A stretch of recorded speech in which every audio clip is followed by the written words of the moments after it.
Bom, hoje eu vou falar para vocês sobre o luto. De acordo com Kubler-Ross, o luto ele tem 5 fases: da negação, a fase da raiva, barganha, depressão e aceitação.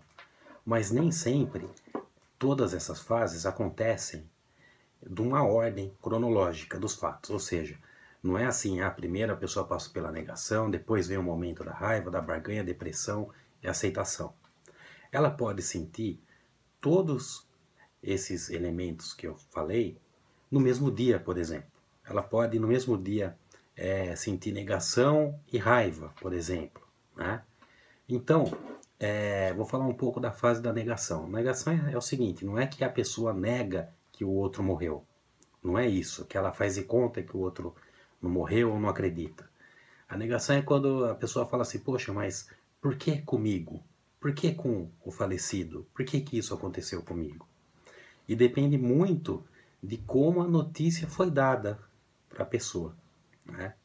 A outra fase é a fase da raiva. É quando a pessoa tenta achar um culpado. Ela põe culpa na equipe médica, nela própria.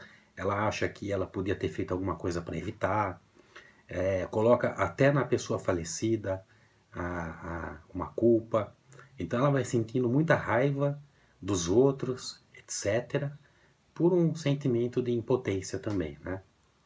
A fase da barganha é o seguinte, a barganha significa ganho, mas não quer dizer que a pessoa teve um ganho com a morte do outro no sentido materialista da palavra.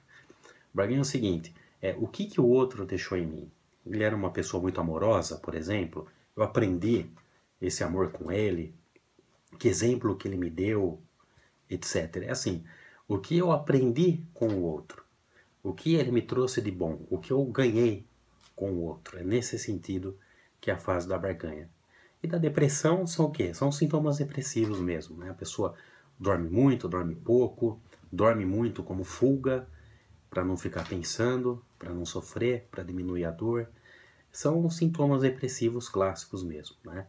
E a fase da aceitação, para entender, é assim, quando todas as outras fases estão ausentes. Ou seja, a pessoa já aceitou aquilo, né? Ela não passa mais por depressão, por raiva, por negação, etc.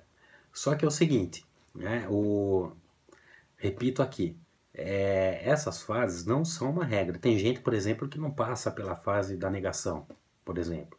Tem gente que não passa pela fase da depressão. Então, isso é um produto de uma pesquisa científica, né, que é onde foi apontadas essas fases aí do luto. Né? E quando o luto é patológico? Quando essas fases aí durarem mais do que 6 meses e eles são muito intensos. Fora disso, é natural, não é patológico. Então é isso que eu queria dizer. Obrigado.